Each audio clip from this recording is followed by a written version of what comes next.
नमस्कार, आदाब, सत श्री अकाल। सभी का बहुत बहुत स्वागत है द्रोणा बैच के अंदर।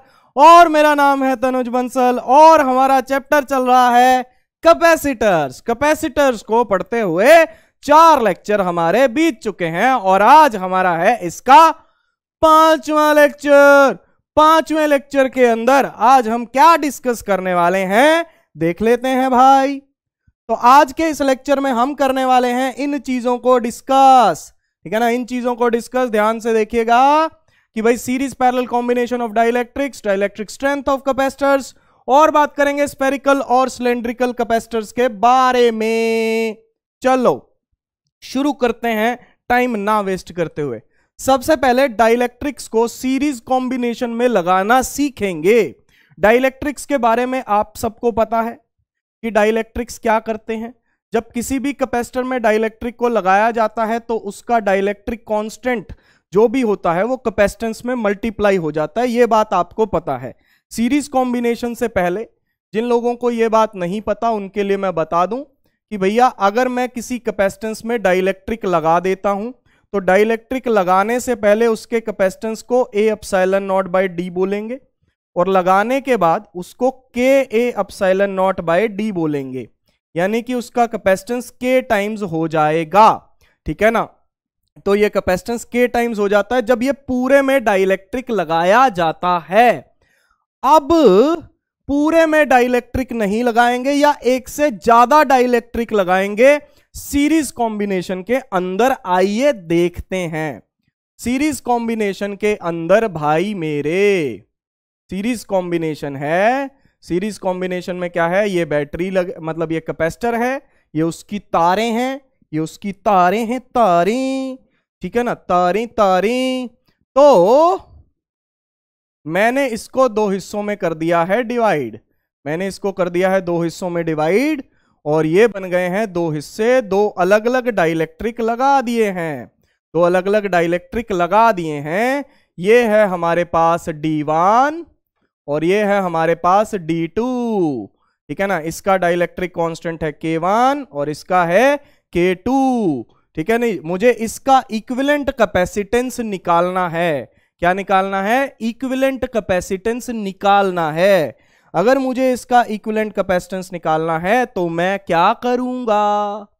क्या करूंगा भैया, सुनिएगा जरा। मैं क्या करूंगा, देखो इसका इक्विवेलेंट कैपेसिटेंस निकालने के लिए पहले इस कैपेसिटेंस को मैं ऐसे समझ सकता हूं कि भाई मेरे ये 2 कैपेसिटर्स हैं, कुछ पोर्शन ये और कुछ पोर्शन दूसरा, और दोनों लगे हुए हैं, ठीक है ना। इन दोनों को अलग अलग दिखा दो, K1 और ये K2, ठीक है जी। ये डिस्टेंस D1 और ये डिस्टेंस D2। तो इस कैपेसिटर को बोल दो C1 और इस कैपेसिटर को बोल दो C2। स्वीटू नहीं C2, स्वीटू नहीं C2, है ना। स्वीटू बाबू सोना बेबी नहीं, करवा चौथ चला गया। इधर देखो C1, C1 क्या होगा, ठीक है ना। C1 क्या होगा, C1 सुनिएगा, K1 इधर लिख देता हूं ना, जगह बचेगी, जगह बचानी है। C1 क्या लिखेंगे, K1 A epsilon naught by D1, by D1। C2 क्या लिखेंगे, K2 A epsilon naught by D2। Combination कैसा है, ये सीरीज कॉम्बिनेशन है।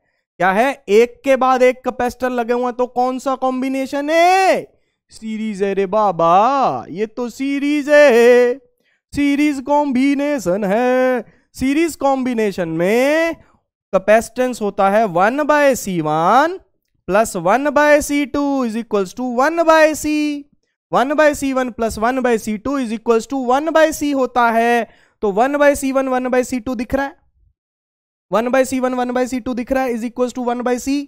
चलो चलो चलो बुलावा आया है, देखो इधर 1/C is equals to 1/C1।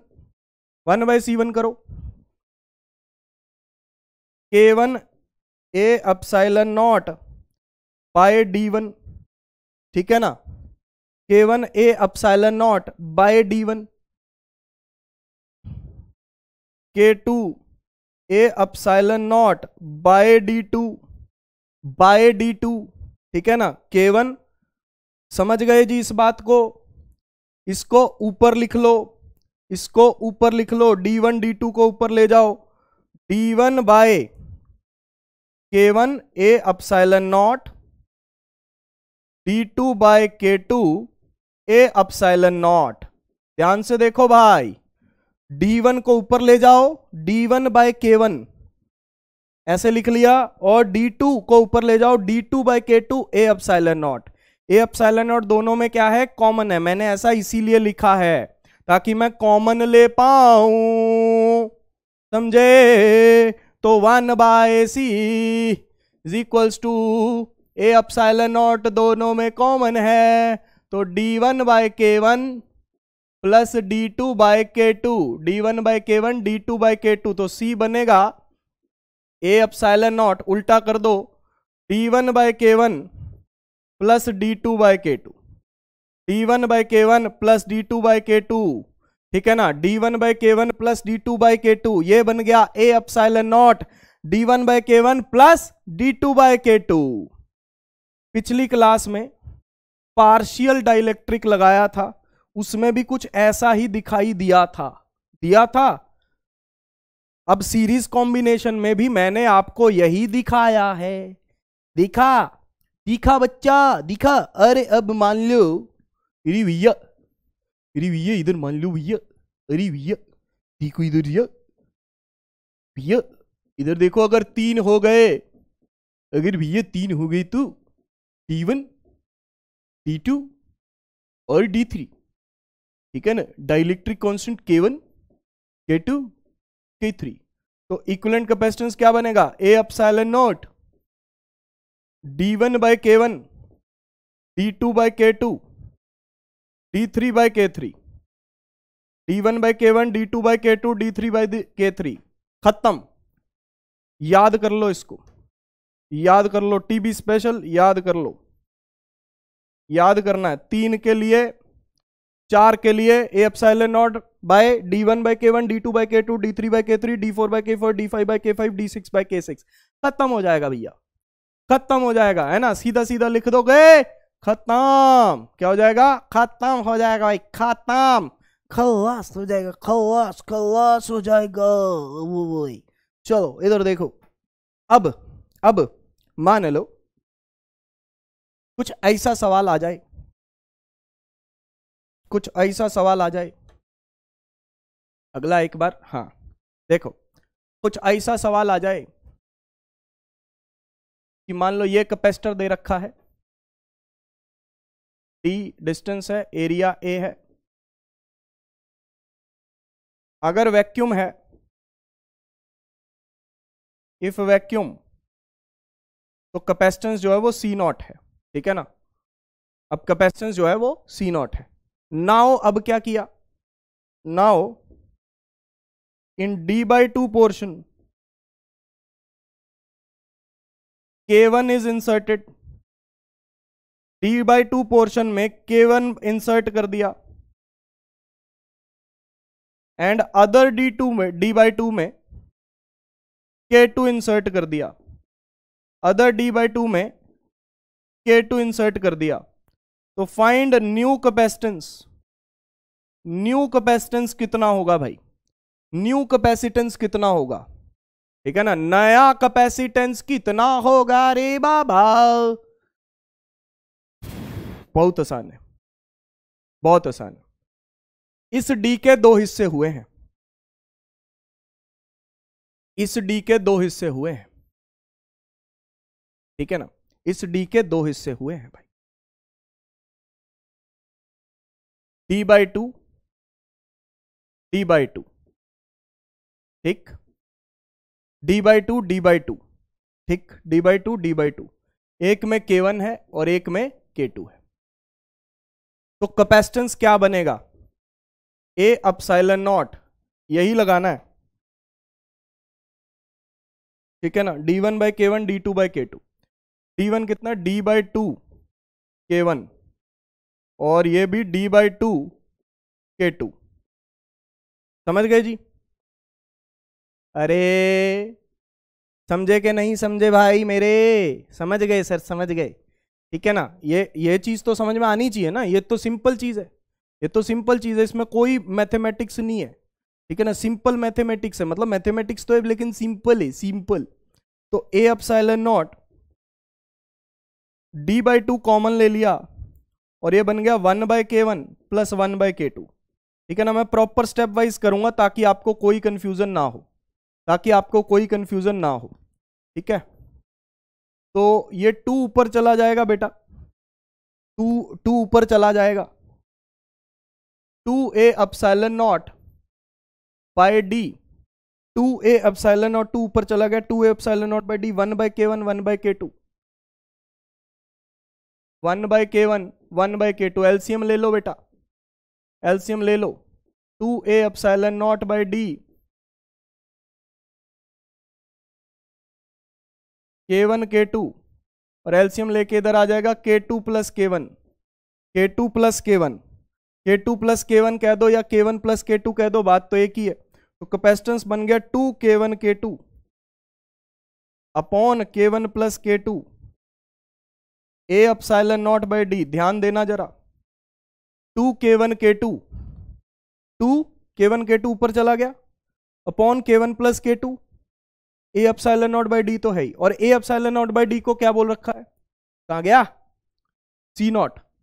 भाई सी नॉट क्या है, a epsilon naught by D तो है जब वैक्यूम के अंदर है, वैक्यूम के अंदर क्या बोल रखा है, उस कैपेसिटेंस को सी नॉट बोल रखा है, मतलब a epsilon naught by D ये सी नॉट है भाई, ये सी नॉट है। तो इसका फॉर्मूला बन गया 2k1 k2 upon k1 plus k2 into C naught, into C naught. तो ये कैपेसिटेंस आ गया भैया, नया capacitance 2k1 k2 upon k1 plus k2 into C naught, 2k1 k2 upon k1 plus k2 into C naught, 2k1 k2 upon k1 plus k2 into C not.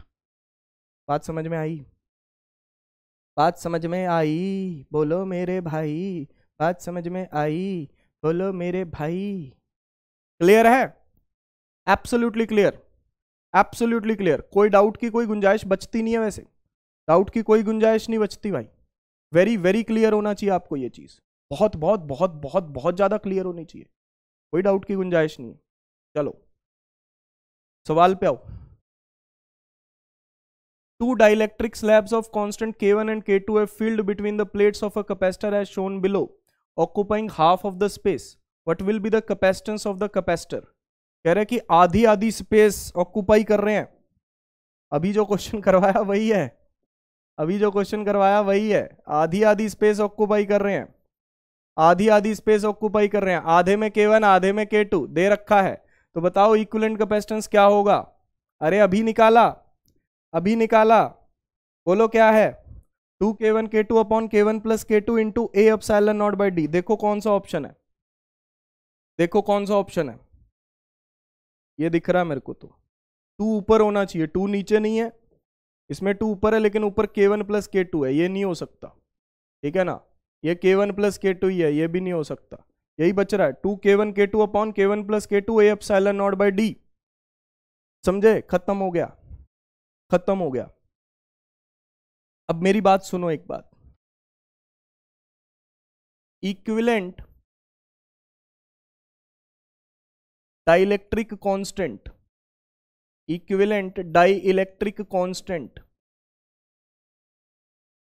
Equivalent dielectric constant, अगर मैं, ध्यान से सुनो, अगर मैं इसकी जगह, देखो आधे में K1 लगा और आधे में K2 लगा, ठीक है ना, आधे में K1 लगा और आधे में K2 लगा, अगर मैं इसकी जगह एक ही डाइलेक्ट्रिक लगाना चाहूं, अगर मैं इसकी जगह एक ही डाइलेक्ट्रिक लगाना चाहूं तो वो डाइलेक्ट्रिक कांस्टेंट कितना होना चाहिए, आधे में K1 लगा आधे में K2 लगा, तो अगर इसकी जगह मैं एक ही डाइलेक्ट्रिक लगाना चाहूं तो वो डाइलेक्ट्रिक कांस्टेंट कितना होना चाहिए, तो वो डाइलेक्ट्रिक कांस्टेंट कितना होना चाहिए, बताओ मेरे भाई, बोलो मेरे भाई। चलो ध्यान से सुनो, अब इसका रिजल्ट जो इक्विवेलेंट कैपेसिटेंस का आया, क्या आया, 2 2k1k2 upon k1 plus k2 into A epsilon naught by D. ये आया था इसका रिजल्ट। दोनों को कंपेयर करो, इक्विवेलेंट निकालना है ना। इन दोनों की जगह मुझे एक ही डाइलेक्ट्रिक लगाना है ताकि सेम कैपेसिटेंस आ जाए। इन दोनों की जगह मुझे एक ही डाइलेक्ट्रिक लगाना है ताकि सेम कैपेसिटेंस आ जाए। तो इसका कैपेसिटेंस क्या होगा? के ए अपसाइलन नॉट बाई डी। के ए अपसाइलन नॉट बाई डी होगा कि नहीं होगा? होगा कि नहीं होगा? उड़ा दो। तो के की वैल्यू आ गई 2k1k2 upon k1 plus k2। ये इक्विवेलेंट डाइलेक्ट्रिक कांस्टेंट है, याद रखना है, इक्विवेलेंट डाइलेक्ट्रिक कांस्टेंट है सीरीज का। किसका है? सीरीज का। ये कब लगाना है? इफ, याद रखना, if in series k1 k2 inserted in equal parts, in equal portions। Equal portions का मतलब d/2 और d/2। k1 k2 equal portions में इंसर्टेड हैं, ठीक है ना। d/2 d/2, ठीक है ना। d/2 d/2, इसको करेक्ट कर रहा हूं भाई मैं, ठीक है ना। यहां पे d1 d2 की जगह d/2 और d/2, ठीक है ना। आधे आधे पोर्शन में, आधे पोर्शन के लिए है बेटा, आधे पोर्शन के लिए है ये, ठीक है ना। अगर ये d/4 और ये कुछ और हो गया तब नहीं लगा सकते। ये तभी लगा सकते हैं जब आधे आधे पोर्शन के लिए है, तभी लगा सकते हैं। सर अगर आधे आधे पोर्शन ना हो तो क्या करें?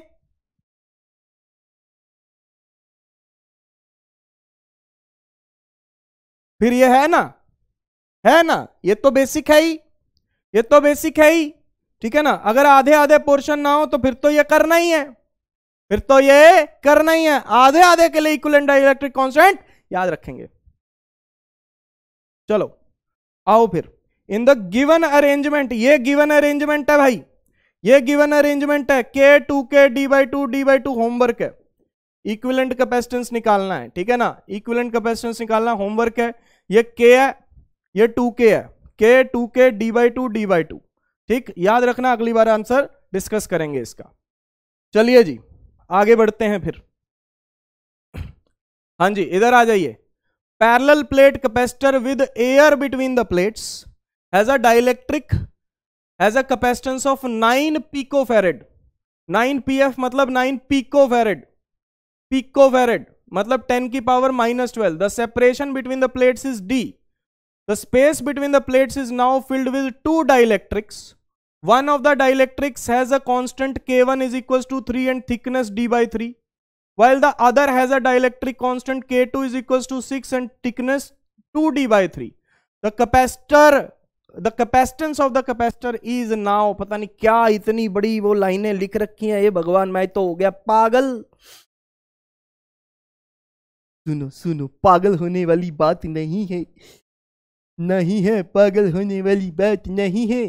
सुनो, parallel plate capacitor with air between the plates has a capacitance 9 picofarad. देखो एयर है, d डिस्टेंस, तो a epsilon naught by d, जिसको हम c नॉट बोलते हैं, वो 9 पिकोफैरेड है, ठीक है ना। वो गिवन है, वो गिवन है। अब क्या कह रहे हैं? The separation between the plates is d, वो तो गिवन है। The space between the plates is now filled with 2 dielectrics. One of the dielectrics has dielectric constant K1 is equals to 3 and thickness d/3। यानी कि d/3 space में और बाकी की space में अलग अलग डाइलेक्ट्रिक डाला गया है, d/3 और 2d/3, ठीक है ना। इसमें डाला गया है K1 इज इक्वल्स टू 3 और दूसरे में डाला गया है K2 इज इक्वल्स टू 6, ठीक है ना। दूसरे में डाला गया है K2 is equals to 6 2d/3 में। तो अब बताना है कैपेसिटेंस कितना होगा। बड़ा आसान है, बड़ा आसान है। C is equals to a epsilon naught d1/k1 d2/k2, यही लगाना है, और तो कुछ लगाना नहीं है भैया। d1/k1 d2/k2 यही लगाना, और कुछ नहीं आता हमें। चलो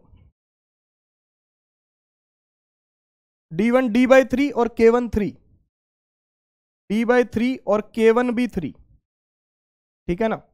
फिर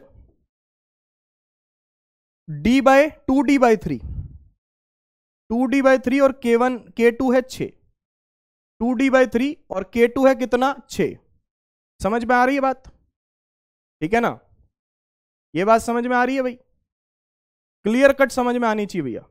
2d/3 और k2 कितना है 6, ये कट गया 3, तो ये बन गया a/0 bye d/9 plus d/9। 3 into 3 9 होते हैं भाई। नर्सरी क्लास में जाना पड़ेगा अगर ये सीखना है तो, है नर्सरी क्लास में जाना पड़ेगा। तो a/0 d/9 d/9 तो 2d/9, 2d/9, 2d/9 भाई, 2d/9 और a/0/d की वैल्यू 9 है, तो मतलब ये 9/2 c0 है। तो मतलब ये 9/2 इंटू 9 है, 81/2 यानी कि 40.5 पिकोफैरेड हो गया, खत्म। 40.5 पिकोफैरेड आंसर आ गया। ये आंसर है भाई, थर्ड आंसर 40.5 पिकोफैरेड, 40.5 पिकोफैरेड, समझे। कुछ भी नहीं किया भाई, d1/k1 d2/k2 लगाया है, खत्म हो गया आंसर, खत्म हो गया, खलास खलास।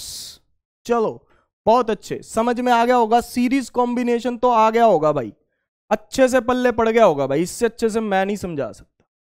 अब आ जाओ पैरेलल कॉम्बिनेशन पे। पैरेलल कॉम्बिनेशन में क्या करते हैं बेटा, एरिया में डिवाइड करते हैं। एरिया में डिवाइड कैसे करते हैं सर, बेटा ये देखो, मान लो जी कि ये है, ठीक कुछ पोर्शन में ये भर दिया, कुछ पोर्शन में ये भर दिया। बैटरी देखो किधर कनेक्टेड है, ये तारें देखो, ठीक है ना। डी थिकनेस पूरी है, डी थिकनेस पूरी है, ये पहचानना पड़ेगा सीरीज है कि पैरेलल है। एरिया में कटौती करी है, एरिया में कटौती करी है, इसको k1 k2 बोल देते हैं, इसका एरिया a1 बोल देते हैं, इसका एरिया a2 बोल देते हैं जी, एरिया a1 a2 बोल देते हैं। ये पैरेलल में है भाई, ये किसमें है, पैरेलल कॉम्बिनेशन है। इसको ऐसे बना सकते हो, दिखाऊं पैरेलल, इसको ऐसे बना सकते हो जी, हैं जी। दिख गया, दिखा के नहीं दिखा, ये k1 और ये k2 और area a1 area a2, distance तो d है, इसमें भी d है, इसमें भी d है, इसमें एरिया डिवाइड होता है, इसमें एरिया डिवाइड होता है जी, ठीक हो गया। चलो बहुत बढ़िया।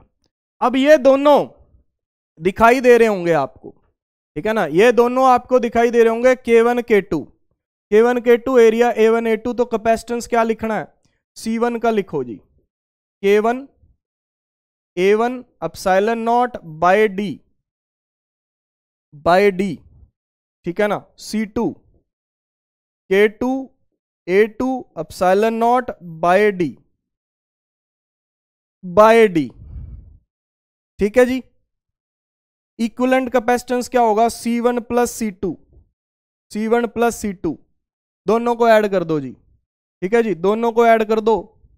तो दोनों को ऐड करोगे epsilon naught by D common आ जाएगा, वो दोनों में सेम है ना, epsilon naught by D common आ जाएगा। और इधर क्या बनेगा, k1 a1 plus k2 a2, k1 a1 plus k2 a2 जी, k1 a1 plus k2 a2, epsilon naught by D k1 a1 k2 a2, epsilon naught by D k1 a1 k2 a2, epsilon naught by D k1 a1 k2 a2, ठीक है ना, याद कर लेना इसको। Epsilon naught by D k1 a1 k2 a2, epsilon naught by D k1 a1 k2 a2, ध्यान रहेगा जी, ध्यान रहेगा। अरे a1 ठीक है जी, a1 area a2 area, a1 area a2 area, I2 area, I2 area. समझे जी? समझ गए जी, समझ गए। अच्छा सर, फिर आगे। हाँ हाँ, अभी क्वेश्चन बाद में करेंगे। पहले अगर एरिया इक्वली डिवाइड हो जाए, एरिया इज डिवाइडेड इक्वली, अगर एरिया इक्वली डिवाइडेड हो जाए तो ओके करेंगे।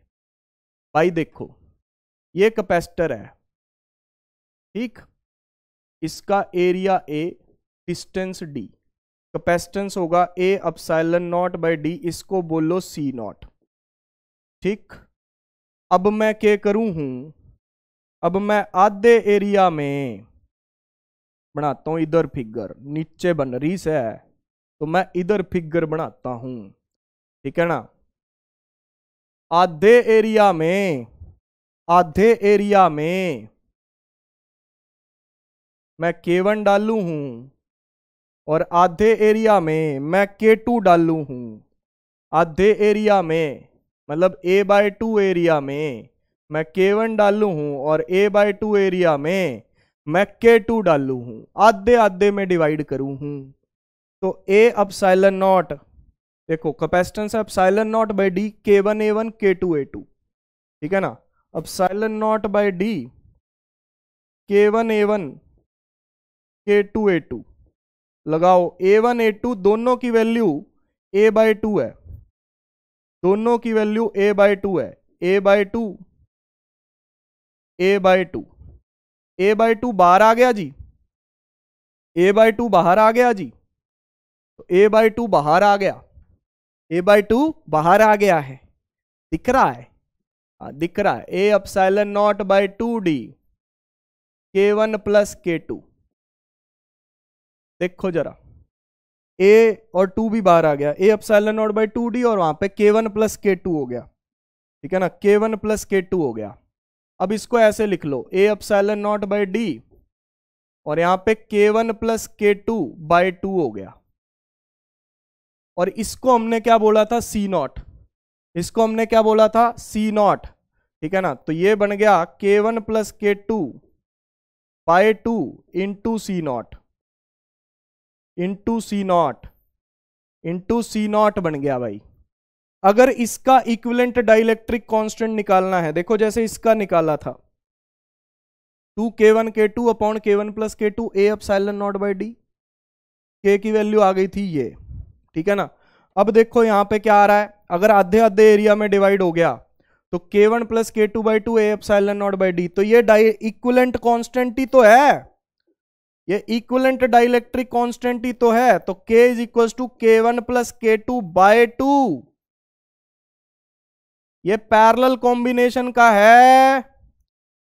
इफ एरियाज आर इक्वल, अगर एरिया इक्वल हैं तो ये पैरेलल कॉम्बिनेशन का इक्विवेलेंट डाइलेक्ट्रिक कांस्टेंट है। सीरीज का क्या है, सीरीज का क्या है, अगर डिस्टेंसेस d इक्वल है, मतलब आधे आधे पोर्शन में डिवाइड किया d/2 और d/2 में, तो 2K1 K2 upon K1 plus K2, और अगर आधे आधे एरिया में पैरेलल में डिवाइड किया तो K1 प्लस K2/2, याद रहेगा 2 दोनों में आ रहा है, इसमें K1 प्लस K2/2 आ रहा है, उसमें क्या आ रहा है 2K1 K2 upon K1 plus K2, अगर आधे आधे एरिया में डिवाइड किया है। देखो 4 चीजें याद रखनी है, मैं समराइज कर रहा हूं, समराइज कर रहा हूं भाई, समरी देखो जी, मैं समराइज कर रहा हूं भाई।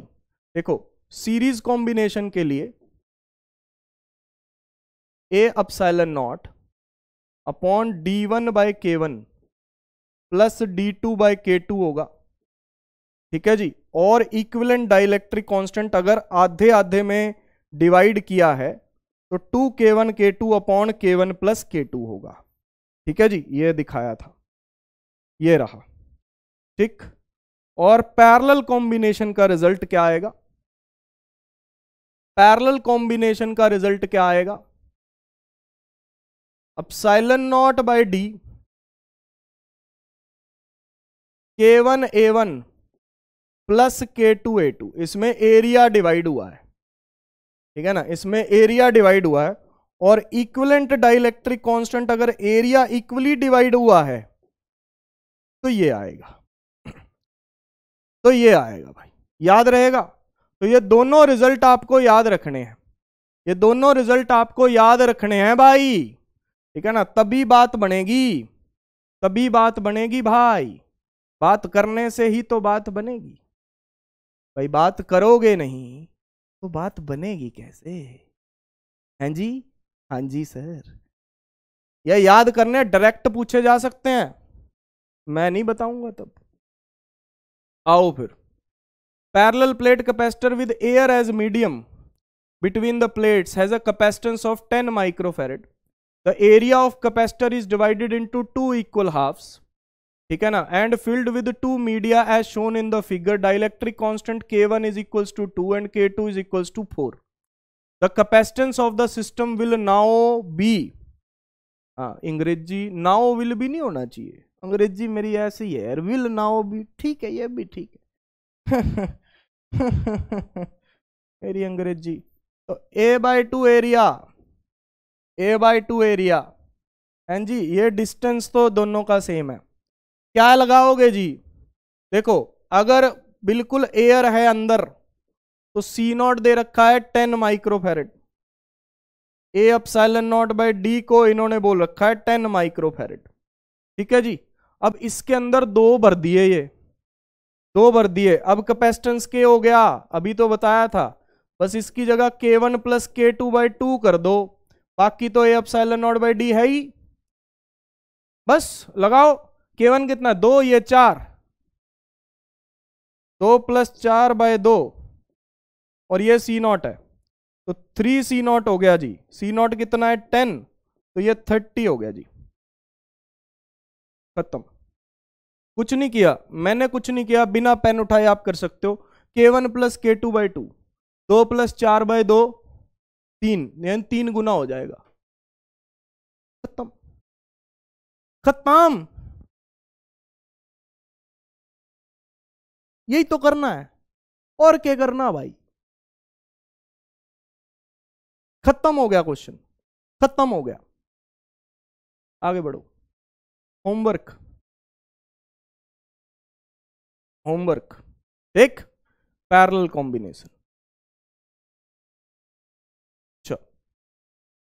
तो ये तो हो गए हमारे सीरीज कॉम्बिनेशन और पैरेलल कॉम्बिनेशन। कौन से हो गए? सीरीज कॉम्बिनेशन और पैरेलल कॉम्बिनेशन के रिजल्ट। क्लियर हो गया? कोई डाउट होना नहीं चाहिए, बिल्कुल भी नहीं होना चाहिए। अच्छा मान लो ऐसा आ जाए क्वेश्चन, मान लो ऐसा आ जाए क्वेश्चन, मैं आपको दिखा रहा हूं क्वेश्चन, देखो क्वेश्चन, देखो क्वेश्चन की धार देखो।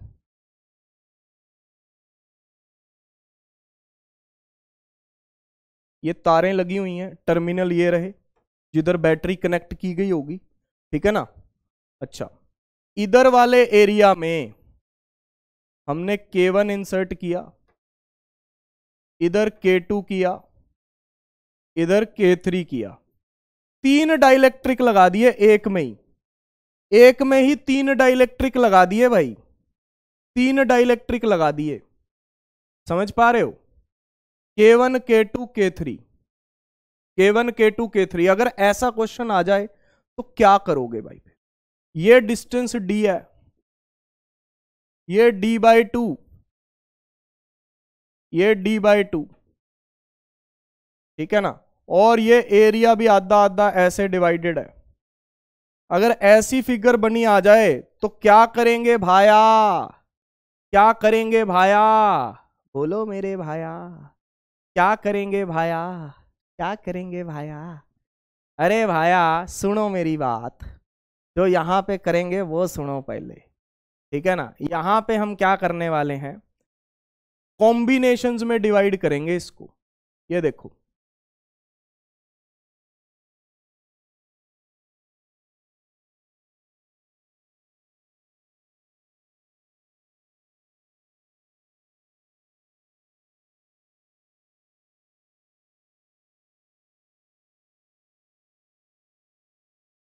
बस, एक बार ये समझ गए कि क्या किया तो बस हो गया क्वेश्चन।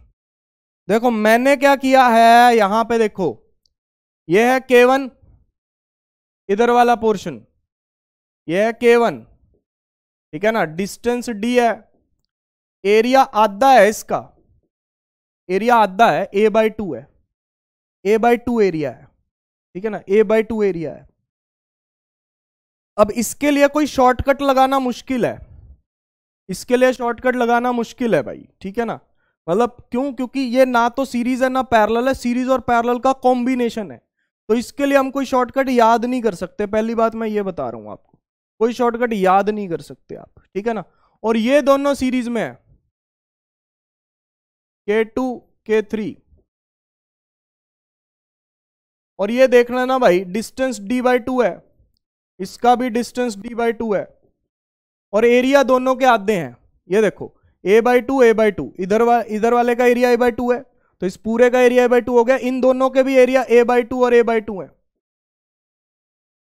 एरिया a/2 और a/2। समझ पा रहे हो? ठीक है ना, समझ पा रहे हो कि नहीं समझ पा रहे हो भाई? पूरे तरीके से आपको क्लियर होनी चाहिए ये चीज, जो आपको यहां पे दिखाई दे रही है। दिखाई दे रही है? बिल्कुल दिखाई दे रही है सर। अब इसमें क्या करेंगे फिर? देखो सबसे पहले तो C0 मानो, A/0/d, एक बार C0 मान लो, ठीक है ना, ये आसान रहता है C0 मानने से, फील आती है। इसको सॉल्व करो पहले, ये C1 C2 C3 तीन कैपेसिटर्स हैं, C1 निकालो पहले, C1 K1 a/2 ε0/d, ठीक है ना, K1 a/2 ε0/d, तो ये बन गया K1/2 a/0/d। इसको अभी C0 लिख दो, ठीक है ना, थोड़ा आसान रहेगा। पता मैंने C0 इसको क्यों लिखता हूं हर बार? क्योंकि जहां पे भी a/0/d दिखेगा मैं उसको C0 लिख दूंगा, मैं उसको C0 लिख दूंगा। लिखना आसान है, कैलकुलेशन करना भी आगे आसान रहेगा, अभी दिखा दूंगा। इसको देखो C2, ये बनेगा K2 a/2 ε0 divided by d/2, area भी आधा डिस्टेंस भी आधा, ये 2 से 2 कट जाएगा। अगर एरिया भी आधा हो जाए और डिस्टेंस भी आधा हो जाए तो ये 2 से 2 कट जाता है भाई, बस K2 बचा है, तो ये K2 C0 हो गया, K2 C0 हो गया जी, K2 C0।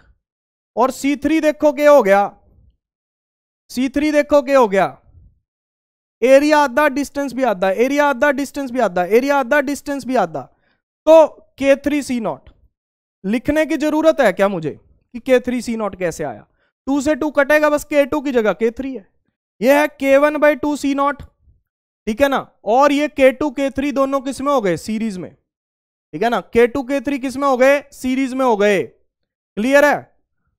इनका सीरीज करना तो आता ही है भाई, दो का सीरीज करना आता है। देखो सीरीज अब ऐसे कर लो, या तो अब इसके लिए शॉर्टकट तो या तो ऐसे कर लो 1/C2 1/C3, ठीक है ना, 1/C2 1/C3 कर लो, या फिर इसको ऐसे कर लो C2 C3 bye C2 + C3, इसको C डैश बोल देते हैं, ठीक है ना, ऐसे कर लो। दो के लिए कर सकते हैं, सीरीज कॉम्बिनेशन है। कौन सा कॉम्बिनेशन है जी?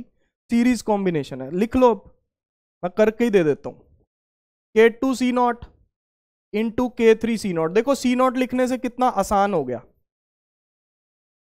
देखो C0 लिखने से कितना आसान हो गया, नहीं तो a/0/d लिखते लिखते पागल हो जाते तुम, ठीक है ना। K2 C0 into K3 C0 upon C0 common आ गया, K2 + K3, C0 कट गया, तो K2 K3 C0 upon K2 + K3, ठीक है जी, ये C डैश हो गया। अब इसके साथ ये पैरेलल में है तो ये ऐड कर दो, पैरेलल में तो ऐड होते हैं, तो C इक्विवेलेंट क्या बनेगा? C डैश जो आया है उसमें C1 ऐड कर दो, बस C1 + C डैश, ठीक है ना। C1 क्या है?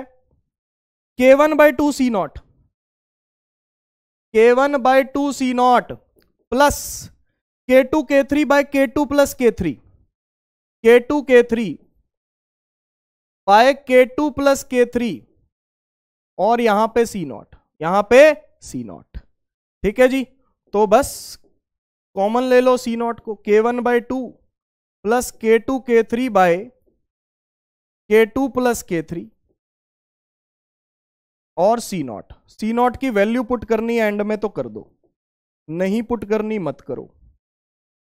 और K2 K3 की भी वैल्यू हो सकता है क्वेश्चन में गिवन हो तो और ज्यादा आसान हो जाएगा। ये तो मैंने आपको बिना वैल्यू के कराया, अगर वैल्यू गिवन होती तो और आसान हो जाता बेटा। ये आंसर है, ये आंसर है भाई।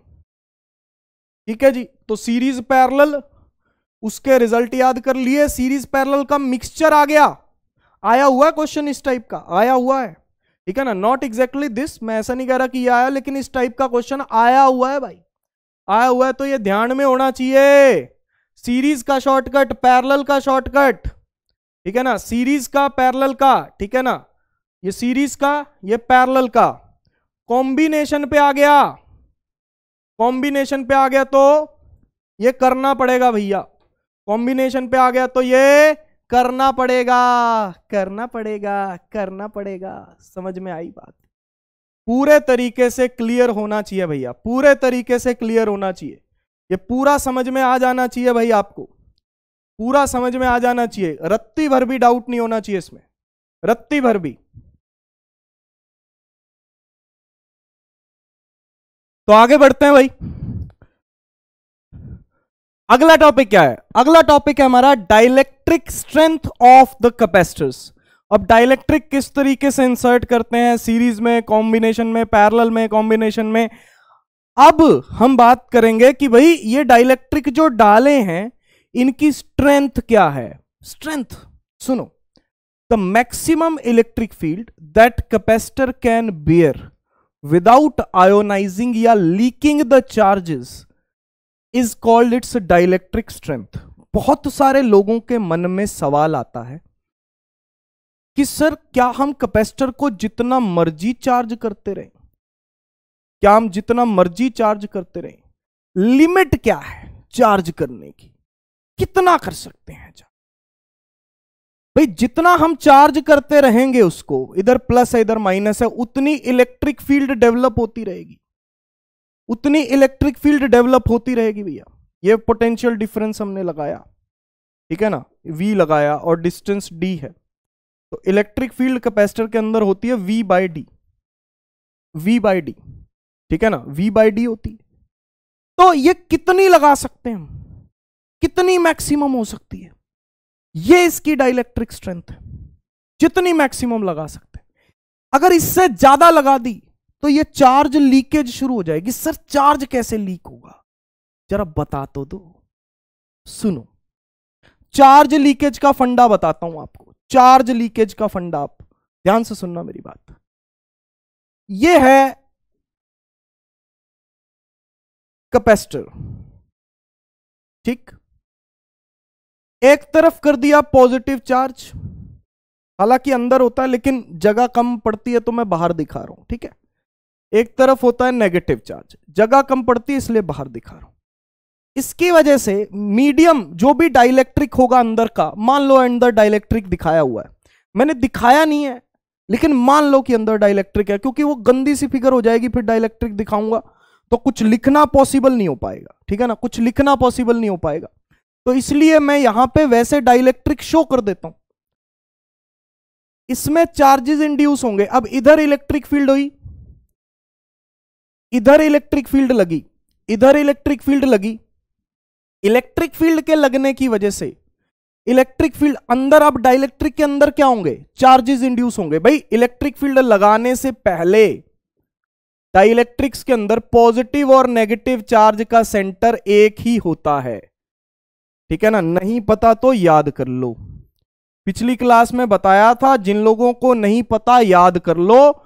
इलेक्ट्रिक फील्ड अगर नहीं है, ये जीरो इलेक्ट्रिक फील्ड की कंडीशन है, अगर कोई इलेक्ट्रिक फील्ड नहीं लगाई है हमने तो पॉजिटिव और नेगेटिव चार्ज का सेंटर एक ही होता है, ठीक। उसके बाद ठीक है ना, ये नॉन पोलर डाइलेक्ट्रिक्स के लिए होता है, पोलर डाइलेक्ट्रिक्स के लिए पहले से ही अलग अलग होते हैं। अच्छा, अब ध्यान से सुनो, अब मैंने इलेक्ट्रिक फील्ड लगा दी, इलेक्ट्रिक फील्ड लगा दी तो पॉजिटिव और नेगेटिव चार्ज का सेंटर अलग हो जाएगा। क्यों? क्योंकि पॉजिटिव चार्ज पे फोर्स उसी डायरेक्शन में लगता है जिस डायरेक्शन में इलेक्ट्रिक फील्ड होती है, पॉजिटिव चार्ज पे फोर्स उसी डायरेक्शन में लगता है जिस डायरेक्शन में इलेक्ट्रिक फील्ड होती है। तो पॉजिटिव चार्ज पे फोर्स इधर लगेगा, नेगेटिव पे उल्टा लगेगा, तो ये पॉजिटिव पे उधर, नेगेटिव पे इधर, पॉजिटिव पे उधर, नेगेटिव पे इधर। ऐसे ही उस पे भी, हर एक पे positive negative, positive negative, positive negative. ठीक है जी, ये बात समझ में आ रही है? यानी कि ये वाली इलेक्ट्रिक फील्ड कर क्या रही है, मेरी बात ध्यान से समझना, मेरी बात ध्यान से समझना। ये वाली इलेक्ट्रिक फील्ड जो है, this external electric field trying to separate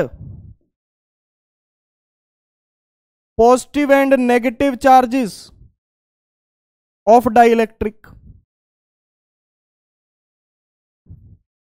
ये इसके पॉजिटिव और नेगेटिव चार्जेस को सेपरेट करने की कोशिश कर रही है, खींचने की, पॉजिटिव को उधर खींच रही है, नेगेटिव को इधर खींच रही है, तो खींचने की कोशिश कर रही है, अलग अलग करने की कोशिश कर रही है।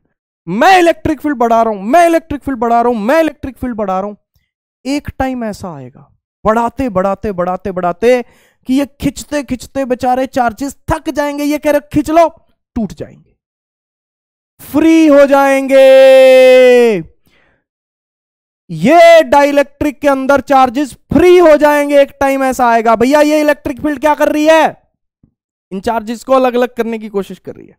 छोटी मोटी इलेक्ट्रिक फील्ड में ये इससे ज्यादा दूर नहीं जा पाते, बहुत ही कम दूर जा पाते हैं, अलग तो होते हैं, कोशिश करती रहती है इलेक्ट्रिक फील्ड, लेकिन ज्यादा दूर नहीं जा पाते। लेकिन बहुत ज्यादा इलेक्ट्रिक फील्ड कर दी, बहुत ज्यादा इसकी सहन शक्ति से बाहर, तो ये टूट जाएंगे, फ्री हो जाएंगे।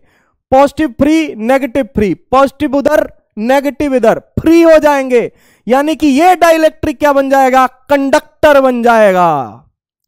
ये डाइलेक्ट्रिक क्या बन जाएगा, कंडक्टर बन जाएगा भैया। इससे ज्यादा इलेक्ट्रिक फील्ड अगर दे दी, यानी कि डाइलेक्ट्रिक स्ट्रेंथ से ज्यादा अगर हमने इलेक्ट्रिक फील्ड इसको दे दी, तो ये डाइलेक्ट्रिक क्या बन जाएगा, कंडक्टर बन जाएगा भैया, कंडक्टर।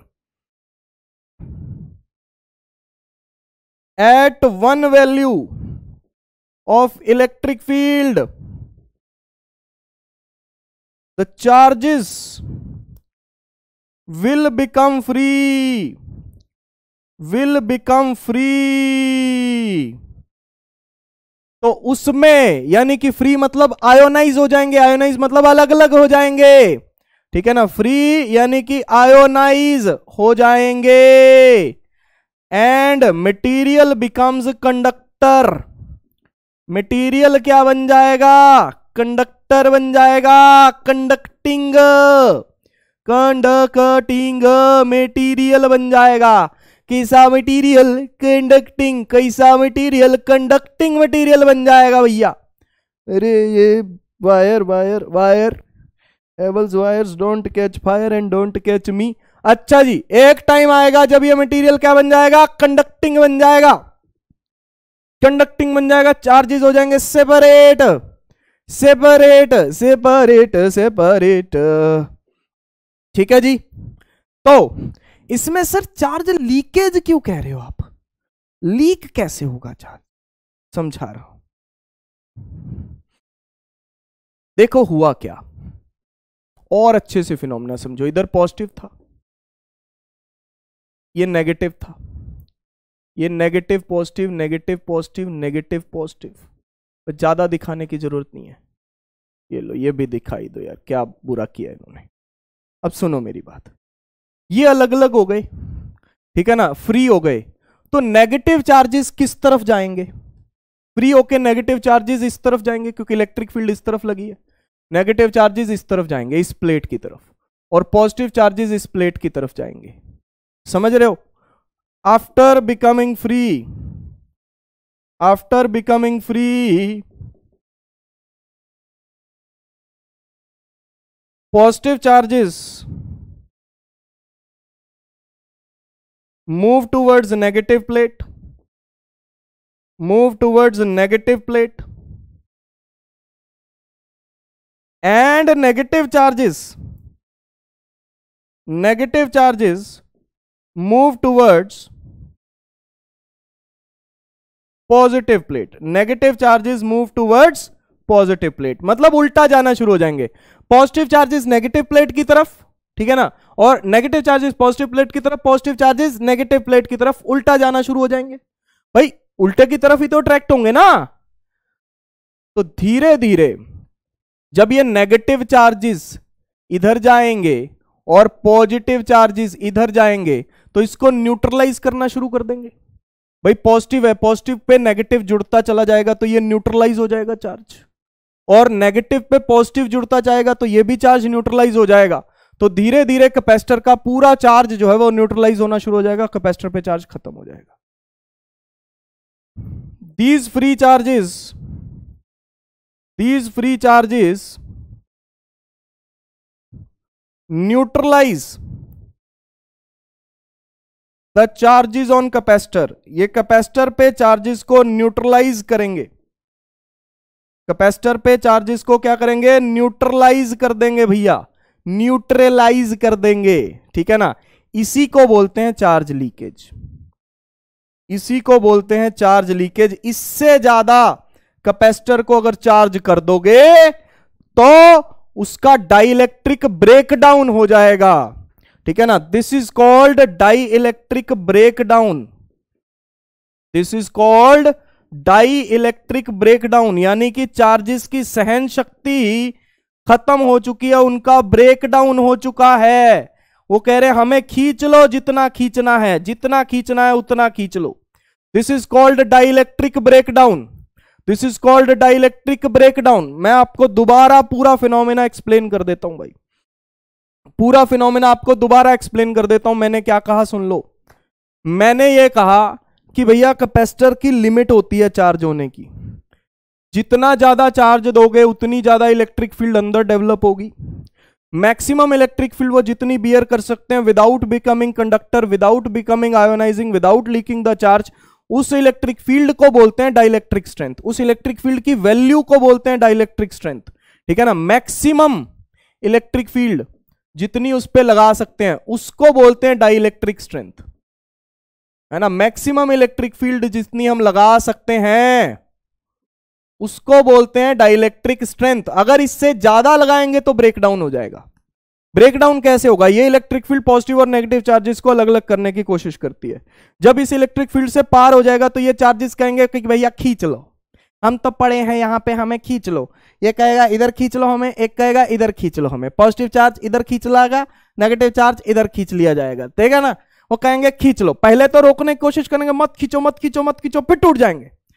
खींच लो, अब जितना खींचना है खींच लो, उनकी सहन शक्ति हो गई खत्म। इसको बोलते हैं डाइलेक्ट्रिक ब्रेकडाउन। इसमें होता क्या है कि भैया पॉजिटिव चार्ज इधर चले जाते हैं नेगेटिव प्लेट की तरफ, नेगेटिव चार्ज पॉजिटिव प्लेट की तरफ जाके इन चार्जेस को क्या कर देते हैं, न्यूट्रलाइज कर देते हैं। हमें ऐसा लगता है कि चार्ज लीक हो रहा है, इसी को बोलते हैं कि क्या, चार्ज लीक हो रहा है। क्या बोलते हैं, चार्ज लीक हो जाए।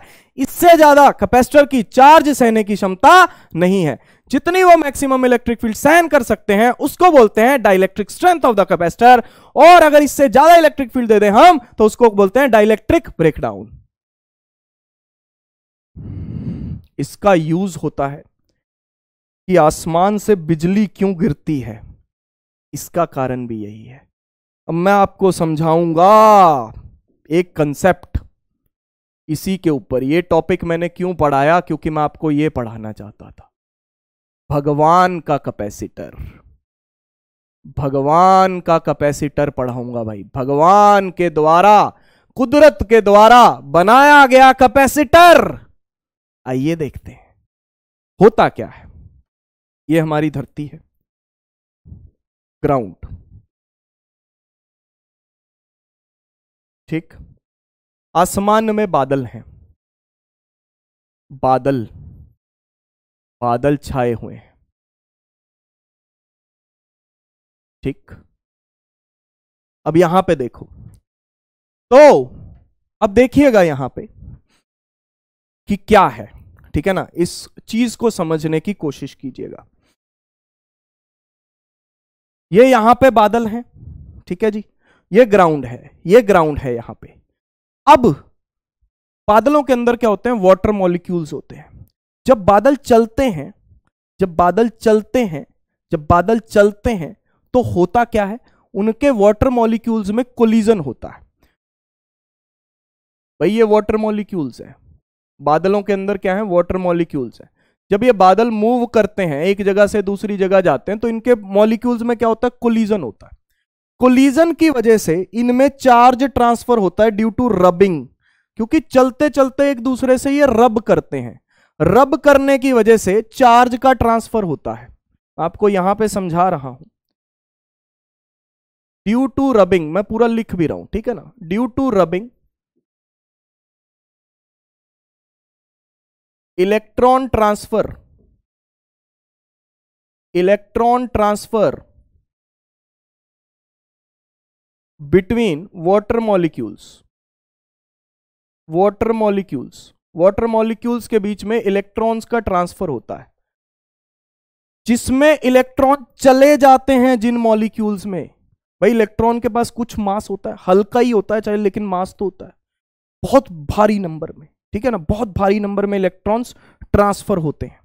तो जिन वाटर मॉलिक्यूल्स के पास इलेक्ट्रॉन्स चले जाते हैं वो भारी हो जाते हैं, तो वो नीचे आ जाते हैं नेगेटिव चार्जेस के साथ। और जिन मॉलिक्यूल्स से इलेक्ट्रॉन निकलते हैं उन पे पॉजिटिव चार्ज आ जाता है। जिन मॉलिक्यूल्स से इलेक्ट्रॉन निकलते हैं उन पे पॉजिटिव चार्ज आ जाता है, वो हल्के होते हैं, वो ऊपर जाते हैं, ठीक है ना।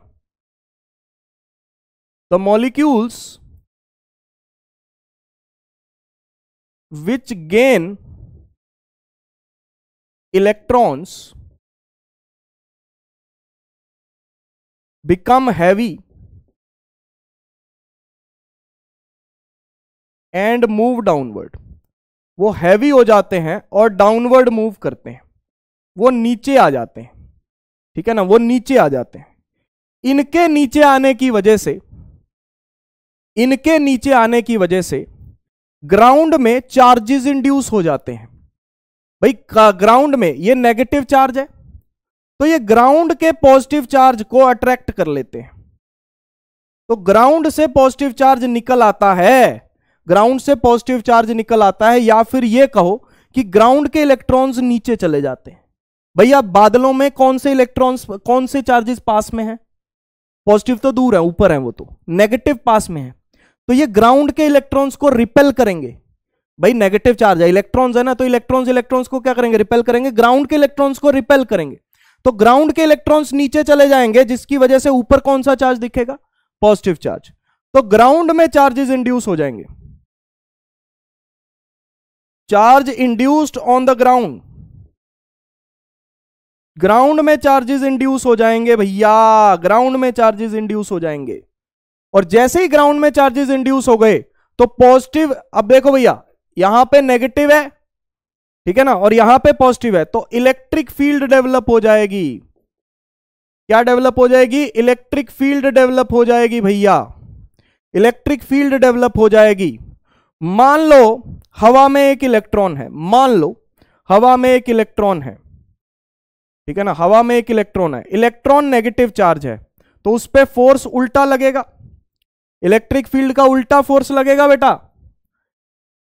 और जब ये इलेक्ट्रिक फील्ड, जब ये चार्जेस बहुत ज्यादा हो गए, बहुत ज्यादा कोलिजन हो गए, बहुत ज्यादा चार्ज ट्रांसफर हुआ, बहुत ज्यादा नेगेटिव चार्ज आ गया ग्राउंड पे, बहुत ज्यादा पॉजिटिव चार्ज आ गया, तो ये इलेक्ट्रिक फील्ड बहुत ज्यादा हो जाएगी, बहुत ज्यादा फोर्स लगेगा, तो ये इलेक्ट्रॉन सीधा नीचे, इलेक्ट्रॉन्स की बारिश होगी, इलेक्ट्रॉन्स की बारिश, उसी को बिजली गिरना कहते हैं।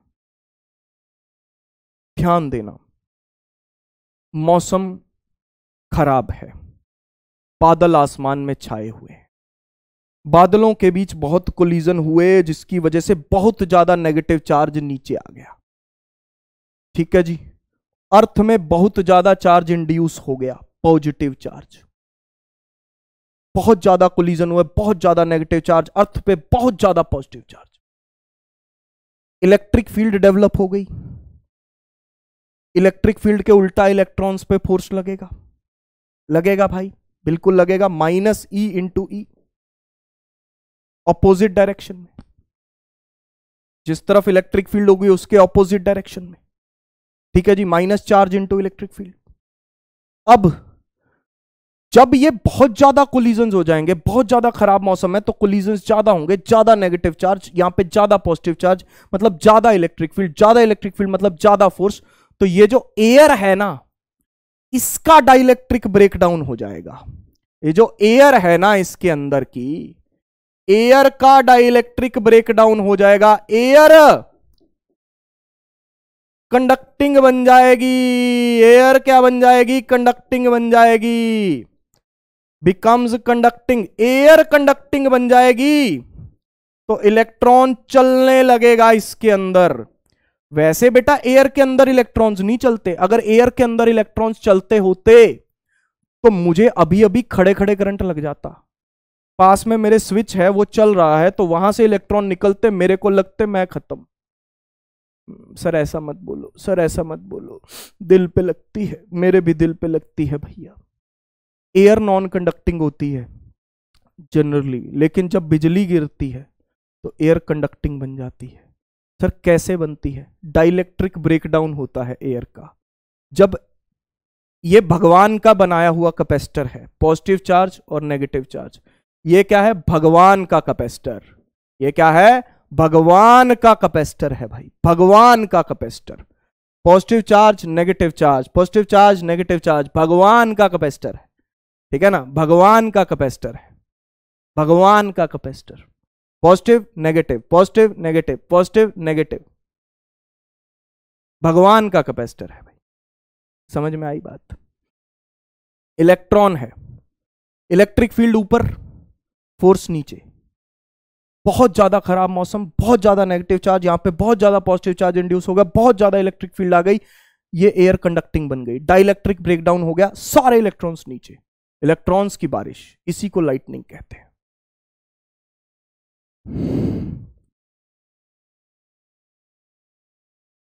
ध्यान से सुन लो।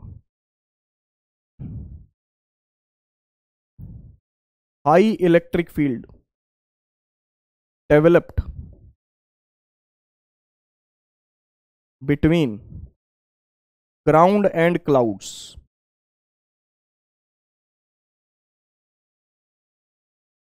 due to which air becomes conducting। इसकी वजह से एयर कंडक्टिंग हो जाती है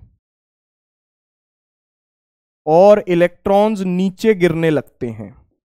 इलेक्ट्रॉन्स नीचे गिरने लगते हैं, वरना नहीं गिरेंगे। इलेक्ट्रॉन्स की बारिश, इलेक्ट्रॉन्स की जो बारिश होती है उसी को लाइटनिंग कहते हैं,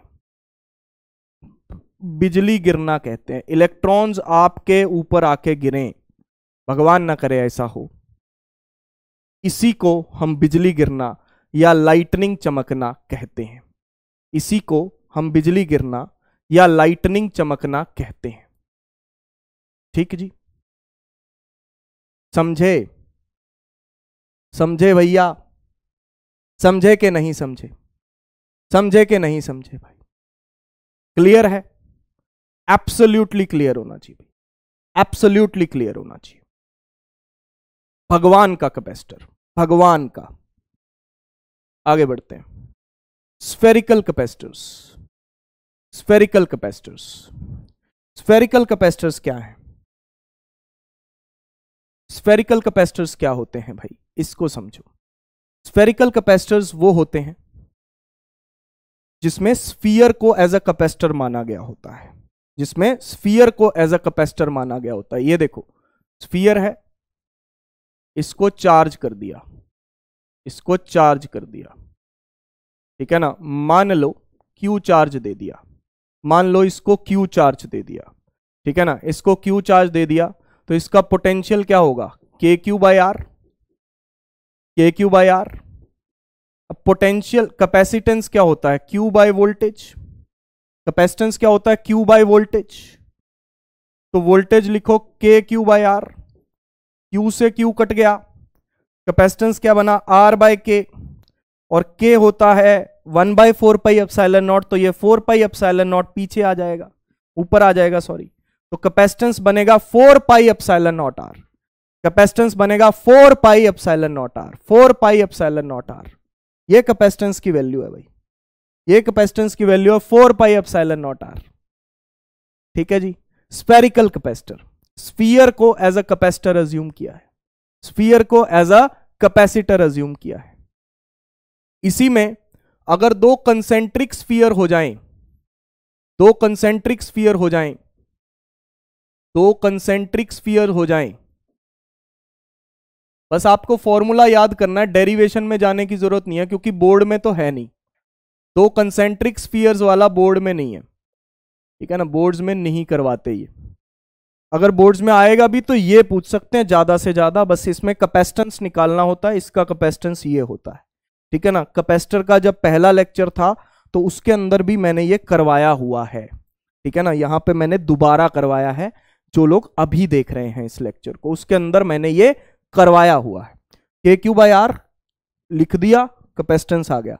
अगर दो कंसेंट्रिक स्फीयर्स आ जाएं, दो कंसेंट्रिक अगर स्फीयर्स आ जाएं तो ये R1, ये R2, ये R1 R2, ठीक है ना, दो R1 R2, दो कंसेंट्रिक स्फीयर्स हैं, तो इनका capacitance 4 pi epsilon not R1 R2 upon R2 minus R1 होता है अगर बाहर वाले स्फीयर को अर्थ किया जाता है तो। आउटर स्फीयर इज अर्थ, बस इसको याद रखना है, आपको इसकी डेरिवेशन पे नहीं जाना। ठीक है ना, आउटर स्फीयर को अगर अर्थ किया जाता है, आपको इसकी डेरिवेशन में जाने की जरूरत नहीं है। अगर आ जाए, नीट में आएगा, ठीक है ना, अगर आएगा तो बस ये फॉर्मूला याद रखना, 4 pi epsilon not R1 R2 upon R2 minus R1। ये है 4 पाई एप्सिलॉन नॉट R, यह है 4 pi epsilon not R1 R2 upon R2 minus R1। इसीलिए मैं इसको ज्यादा डिटेल में इसके नहीं जा रहा। दो कंसेंट्रिक स्फीयर्स हैं, ये कैपेसिटर फॉर्म करेंगे, 4 pi epsilon not R1 R2 upon R2 minus R1 इसका कैपेसिटेंस होगा, इसका कैपेसिटेंस होगा। क्लियर है? ठीक है ना, that would be the capacitance of it. तो ये बोर्ड्स में तो नहीं आएगा, ठीक है ना, नीट में आ सकता है, तो बस फॉर्मूला आएगा, उसके बेसिस पे क्वेश्चन आ जाएंगे, R1 R2 की वैल्यू गिवन होगी, निकाल लेना, कोई ज्यादा मुश्किल काम नहीं है।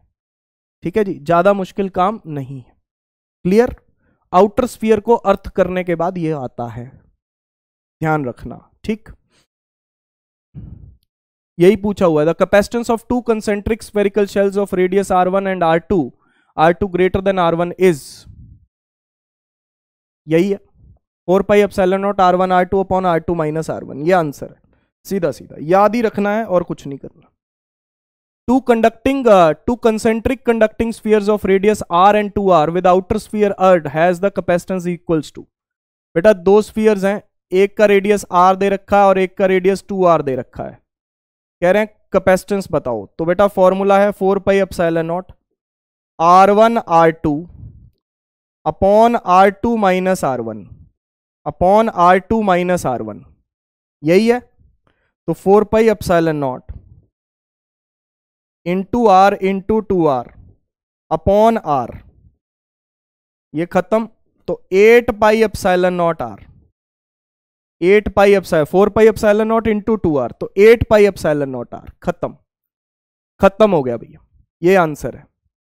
ठीक है जी। एक और सवाल, capacitance in farad of a spherical conductor of radius 1 metre. एक स्फेरिकल कंडक्टर है जिसका रेडियस 1 मीटर है, उसका कैपेसिटेंस पूछा हुआ है, एक ही है बस, दो कंसेंट्रिक नहीं है, तो 4 पाई एप्सिलॉन नॉट R लगेगा।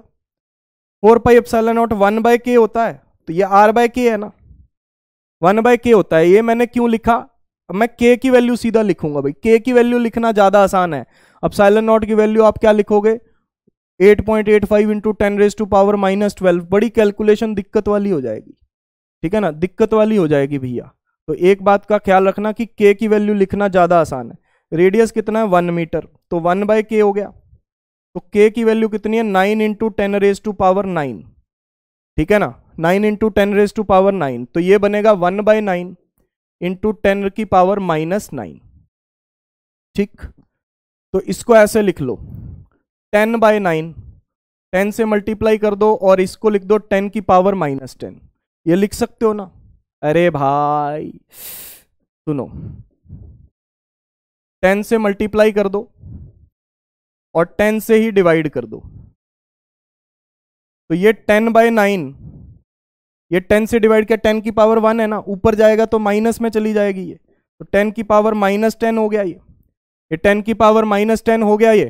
अब 10/9 तकरीबन ये 1.1 बनेगा, और 1.1 इंटू 10 की पावर -10 फेरेड, ये आंसर है भाई। देख लो सीधा सीधा, ठीक है जी। वैसे भी आप चेक कर सकते हो ये 2 साइन क्यों लगा रखे हैं भाई, एक साइन है। देखो 1/9 और 10 रेज टू पावर -9, ठीक है ना, 1/9 इंटू 10 रेज टू पावर -9, तो ये तो है नहीं। 10 की पावर -3 नहीं हो सकता, -6 नहीं हो सकता, क्योंकि -9 के नजदीक ही कुछ ना कुछ होगा, तो बचता यही है। तो थोड़ा सा अंदाजा भी लगा सकते हो आप, अंदाजा भी लगा सकते हो। उसके बाद आओ सिलेंड्रिकल कैपेसिटर्स पे। Cylindrical capacitors, cylindrical capacitors, cylindrical capacitors क्या होते हैं भाई? सिलेंड्रिकल कैपेसिटर्स होते हैं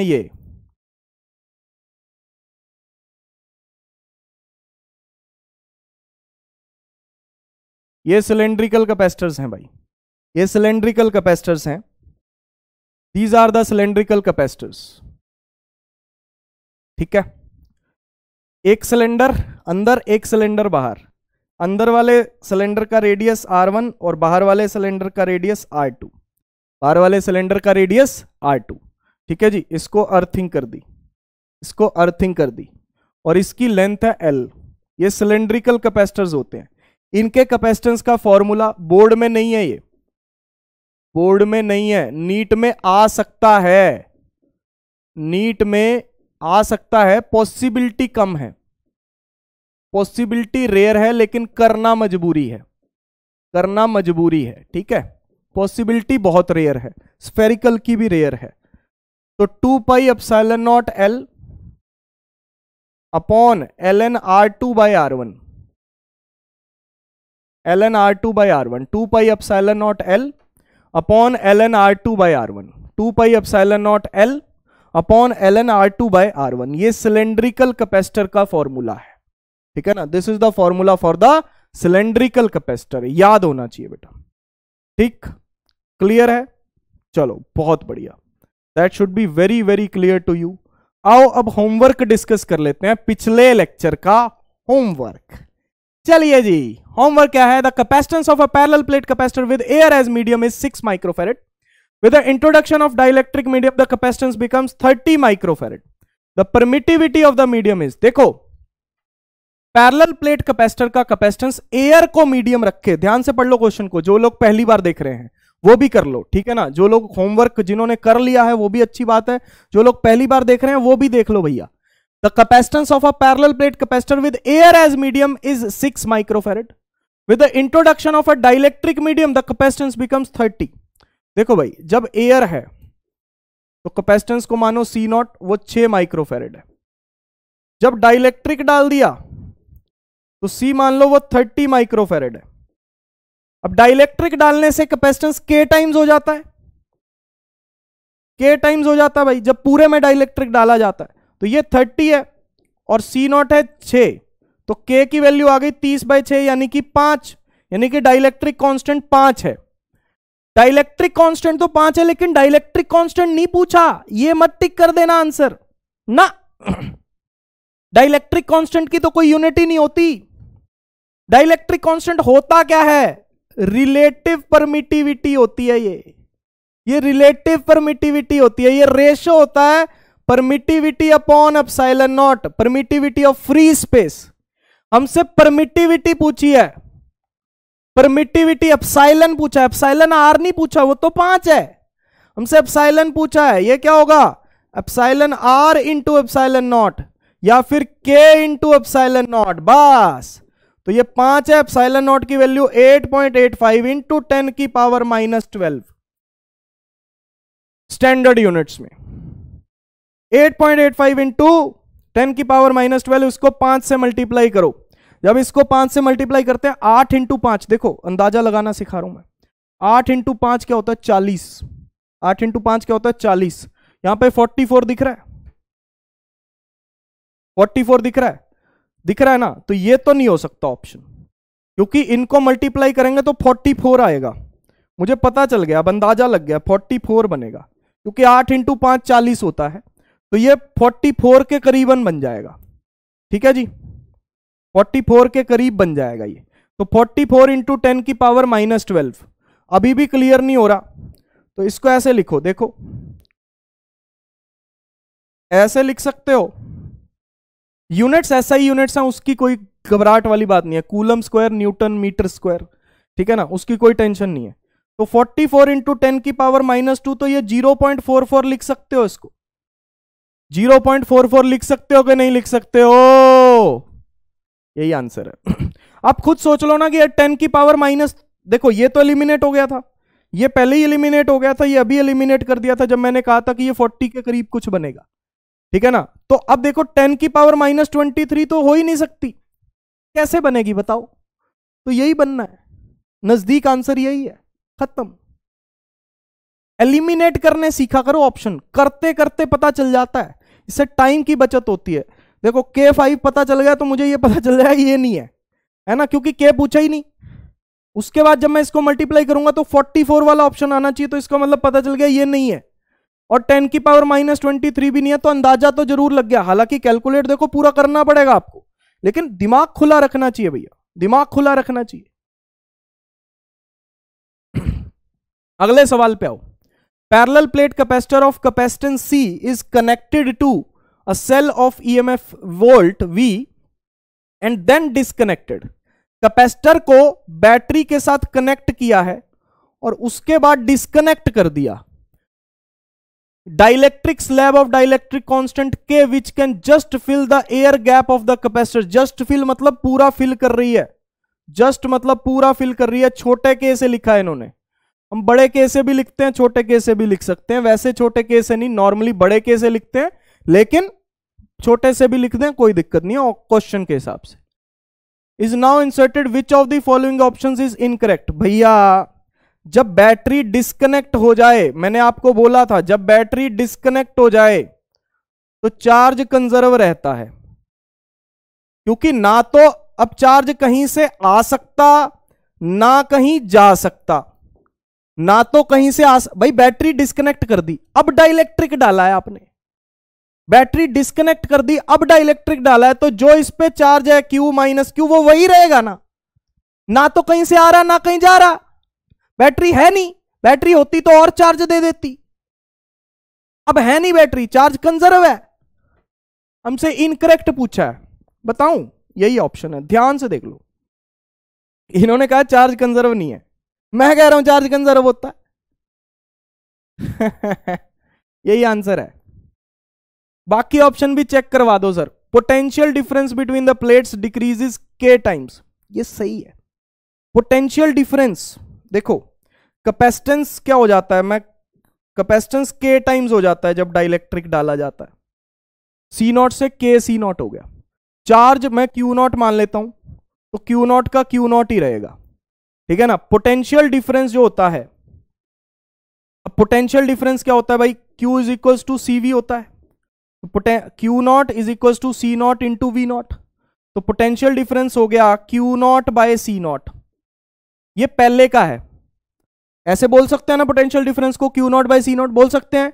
अच्छा, नया पोटेंशियल डिफरेंस क्या होगा, Q0 by K C0, K से डिवाइड हो गया ना, K से डिवाइड हो गया, Q0 तो कांस्टेंट ही रहा, तो ये V0 बाय K बोल सकते हैं इसको, क्योंकि Q0 बाय C0 को V0 बोल सकते हैं, तो V0 बाय K हो गया। तो ये डिक्रीजेस K टाइम्स, सही है ये, potential difference K times decrease हो गया। एनर्जी, एनर्जी का फॉर्मूला क्या होता है, Q0 स्क्वायर बाय 2C, तो इसको U0 बोल दो। अब नई एनर्जी क्या होगी, उसको U बोल रहा हूं मैं। कल करवाया था ये, याद करो, कल करवाया था K C0, कल करवाया था। जब बैटरी डिस्कनेक्ट होती है चार्ज कंजर्व होता है, अब कैपेसिटेंस K टाइम्स हो जाता है, वो तो है ही है, ठीक है जी। तो इससे पोटेंशियल का पता चल गया, पोटेंशियल बाय K हो जाएगा, डिक्रीज हो जाएगा, ठीक है ना। एनर्जी देखो, एनर्जी में भी K आ गया, Q0 तो कांस्टेंट है, एनर्जी में भी K आ गया, तो इसका मतलब ये U0 बाय K आएगा, एनर्जी भी डिक्रीज हो गई K टाइम्स, ये भी सही है statement. Change in energy, change कितना होगा एनर्जी में भाई? चेंज मतलब डेल्टा यू, डेल्टा यू मतलब यू माइनस यू नॉट। पहले की एनर्जी कितनी है? पहले की एनर्जी कितनी है भाई? एनर्जी को चाहे क्यू स्क्वायर बाई 2c लिख लो, चाहे हाफ सी वी स्क्वायर लिख लो। मान लो पहले की एनर्जी, ध्यान से सुनना, ठीक है ना, मान लो पहले की एनर्जी, देखो ये पहले की कितनी थी? यू नॉट, अब यू नॉट बाई के हो गई, ठीक है ना, अब यू नॉट बाई के हो गई, तो यू नॉट कॉमन आ गया, ये बन गया 1 by K minus 1, 1 by K minus 1। इन्होंने इस एनर्जी को पहले को हाफ सी वी स्क्वायर बोल दिया है, क्योंकि पहले की बैटरी हमने लगाई हुई थी, ठीक है ना। इसको यू नॉट को हाफ सी वी स्क्वायर भी तो बोल सकते हैं भाई, यू नॉट को हाफ सी वी स्क्वायर बोल सकते हैं कि नहीं बोल सकते? चेंज इन एनर्जी पूछा है, U minus U naught, final minus initial, final U naught by K minus initial U naught बाहर आ गया 1 बाय के माइनस 1। अब यू नॉट को हाफ सी वी स्क्वायर भी तो बोल सकते हैं, यू नॉट को हाफ सी वी स्क्वायर। अरे इन्होंने पहले वाली वोल्टेज को, भाई मैंने तो समझाने के लिए उसको वी नॉट बोला था, इन्होंने क्वेश्चन में जो वोल्टेज है उसको वी बोल रखा है, ठीक है ना, मैंने क्या बोला था? वी नॉट, तो इन्होंने उसको वी बोल रखा है। बात तो वही है, बात तो वही है, ठीक है ना, कोई दिक्कत नहीं है, कोई परेशानी नहीं है, रत्ती भर भी परेशानी नहीं है भाई, ठीक है ना। इसको चाहे सी नॉट वी नॉट बोल दो, लो सी नॉट वी नॉट बोल दो, ठीक है ना, वही बात आ गई। इन्होंने सी वी बोल रखा है पहले वाले को, मैंने सी नॉट वी नॉट बोला है, बात तो वही है, ठीक जी, तो ये भी सही है। तो बस यही बचता है, अगर आंखें खुली हों तो ये ऑप्शन अगर दिख जाए, वैसे तो ये चौथे नंबर पे पड़ा है तो बारी इसकी लेट आएगी, लेकिन अगर दिख जाए तो टिक करो, आगे बढ़ो। अगर ये दिख गया तो बाकी ऑप्शन चेक करने की जरूरत नहीं है भाई। धन्यवाद, बहुत बहुत शुक्रिया आपका इस लेक्चर को देखने के लिए, बहुत बहुत धन्यवाद। अगले लेक्चर में मिलेंगे, आरसी सर्किट करेंगे और कैपेसिटर का करेंगे खात्मा, मतलब हम क्या करेंगे? कैपेसिटर चैप्टर का खात्मा करेंगे। धन्यवाद, बाय बाय, टेक केयर, अपना ख्याल रखिएगा, फिर मिलते हैं, bye bye bye bye bye.